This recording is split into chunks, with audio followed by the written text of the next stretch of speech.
So if you didn't grow up in the 80s, you probably don't get just how big Pee-wee Herman was. I mean, this was the pop culture phenomenon of the decade.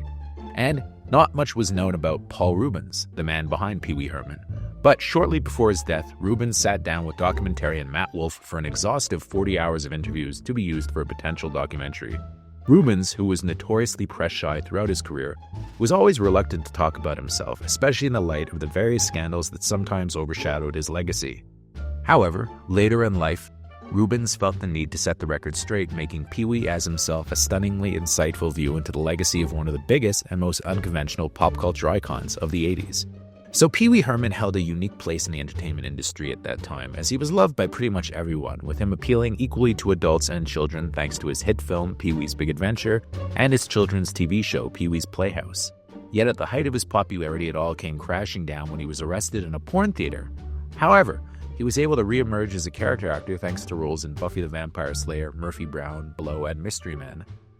Then another arrest happened which seemed to do even more damage to his reputation, although he was able to recapture some of his legacy with the well-received Netflix film Pee-wee's Big Holiday.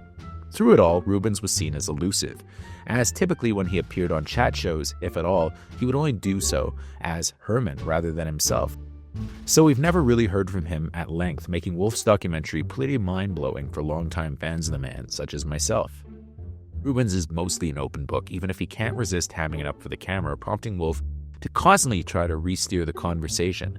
Reubens, for the first time ever, opens up about his sexuality, with him admitting that he's gay. However, he also says he avoided relationships during the time he was Pee-wee, as he was simply afraid of being outed.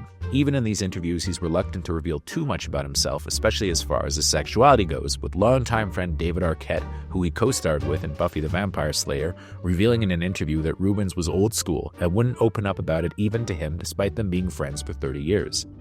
For fans of Pee-wee, this documentary, which is set to air in 2 parts on HBO, is a treasure trove jam-packed with fantastic footage taken during his rise to fame and eventual 80s domination. As Reubens admits, it was awesome to be him during the 80s. While celebrating his genius, Wolf manages to get Reubens to open up about his perfectionism and occasionally cutthroat dealings, with him admitting it caused a huge rift between him and his former creative partner, the late Saturday Night Live legend Phil Hartman. Revealingly, Reubens also admits he was responsible for the failure of Big Top Pee-wee, as he was jealous of Tim Burton's acclaim following Pee-wee's Big Adventure and didn't want to share the credit this time. Despite all this, virtually everyone interviewed has nothing but good things to say about Reubens. Burton credits Reubens for launching his career, while even Lawrence Fishburne fondly remembers his time on Pee-wee's Playhouse, which everyone praises as great children's programming that survives the test of time, even if it didn't really survive Reubens' eventual downfall. As far as his arrests go, Reubens is an open book about the first one, with him having a good sense of humor about his arrest and what it did to his career. Yet, the second arrest, where he was accused of possessing child pornography, proves to be a much thornier topic, with Wolf admitting Reubens simply stopped cooperating with the documentary before they could really dive into it. However, in a controversial but necessary addition to the documentary, Wolf includes an audio statement Reubens himself sent to Wolf less than 24 hours before he died, where, on his deathbed, he vehemently denied the accusation. The documentary tries to explain how it was kind of a frame-up, with him possessing a huge collection of vintage gay erotica, none of which contained any images of children. But, as Reubens himself says in his final statement, once you're slammed with this label, it's hard to escape, and it's horrifying to think that on his deathbed, it was the one aspect of his life that haunted him, with him swearing on his deathbed that he was innocent. All this ends the documentary on a bittersweet but honest note.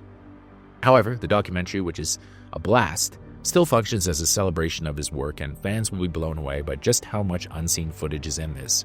It will be the definitive work on Reubens' life, and had he lived to see it premiere, it might have led to the final resurgence he never got to enjoy. I give Pee-wee as himself an amazing 10 out of 10. Thank you for clicking on our video, everybody. If you like what you saw here, please make sure you like the video and subscribe and share with your friends who like this sort of content. JoBlo remains an independent company, and we appreciate all of your support.